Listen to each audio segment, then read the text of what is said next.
sold do-rags out of my locker when I was in high school. That was the first taste of capitalism. And I was like, I'm hooked. I want to keep doing this. So I sold do-rags all through high school, was able to pay for poutine and all of that good stuff.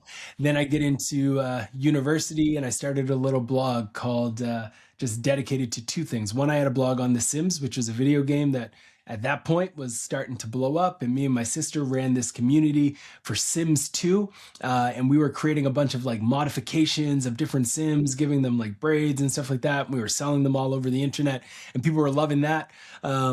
Then from there, I started a fantasy football blog. So I started to write about fantasy sports, paid for my tuition on the back of that site. So I had set up some very early affiliate deals, selling everything from jerseys and swag from various brands. Like, it was cool. And then my marks just tanked, and my mom was like, you need to start writing about what you're learning in school. So I started to write about marketing, and I started to like create content on that topic. And the first eye opener was Bacardi. They sent me a DM and they were like, hey, we want to fly you down to Miami to come and speak to our C-suite about how to do marketing with Gen Y. And I told my parents, because I was living in their basement at the time, and they thought I was going to get killed by somebody on the internet. But I took my dad's suit, I jumped on a plane, went to Miami, did that. That was great.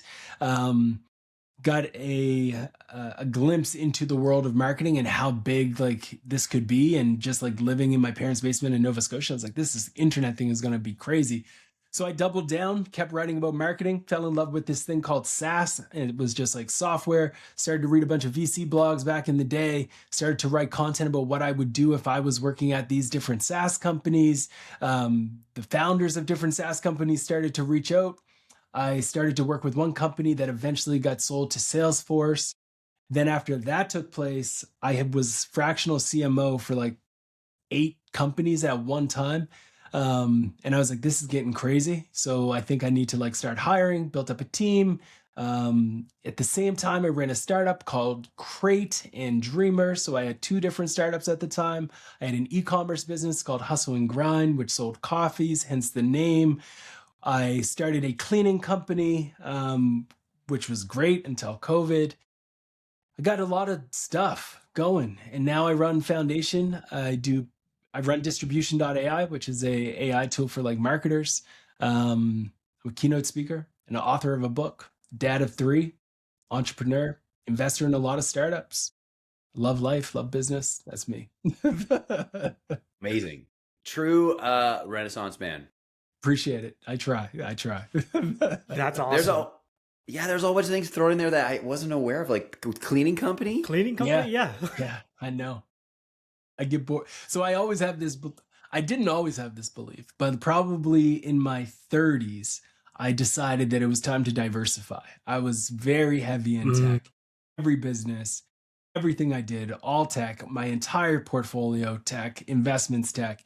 And then 30s, I was like, okay, let's diversify this a bit and start doing some things that are like boring, and got into cleaning companies. So I started that with a bunch of my cousins. I really wanted to like help set up some folks in my family and be able to like say, like, let's go build something, and created that. And that's been cool. Wild.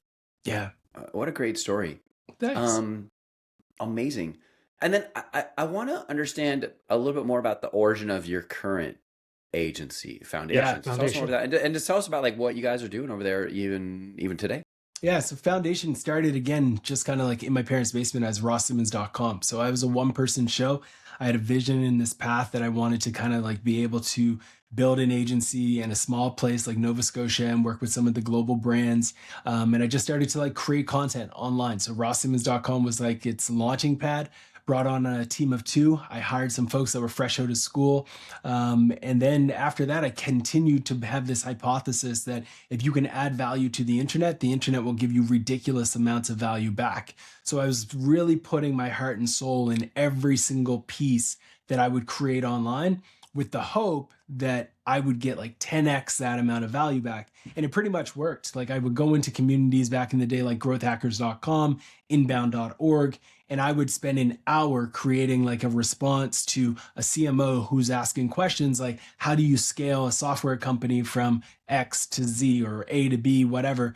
And I would drop these like huge knowledge bombs, is what I would call them, on people with screenshots, with graphics, with frameworks, and just leave it. And then I would come back to upvotes and emails and prospects and leads. And I was like, It's true. If you add value to the internet, you will get it back.